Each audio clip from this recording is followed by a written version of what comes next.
I was really sort of fascinated with this fragmented look back on books that we've read that we no longer have with us anymore, and just sort of that distorted way that we can look back on things. And I felt a connection with them, and they were quite precious to me, and so I created this table to house them in a way that was suspended and covered in cloth and just meant to seem precious and worn.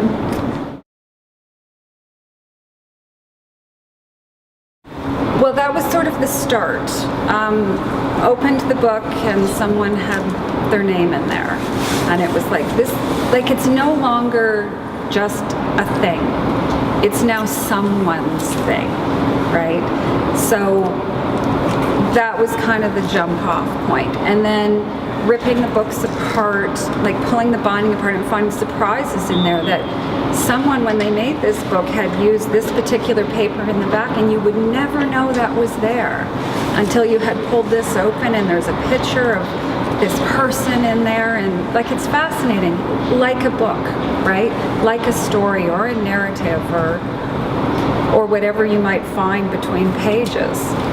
You know, so I found things between pages in a way that we never would have found had we not been given these books to destroy in the first place, right? I think, like so many other people, I had a really, really hard time with the idea of destroying the books, because when I was growing up, like books were so precious, they were so rare. Like, you know, we used to swap books, exchange books. We used to plead, make promises so that, you know, so that we could read books, kind of a thing, right? So to have a supply, such an abundant supply of books all of a sudden, and then to have the option of destroying them was totally, it was really, really very difficult to accept, yes. Right? So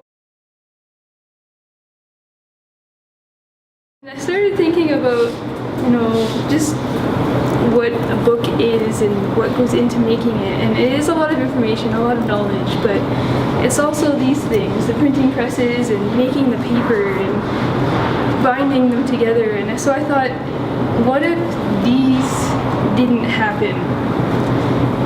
I mean, you would never get that mass dissemination of information and of ideas and thoughts, and you wouldn't have all these wonderful intimate moments of learning and reading and discovering and all the inspiration.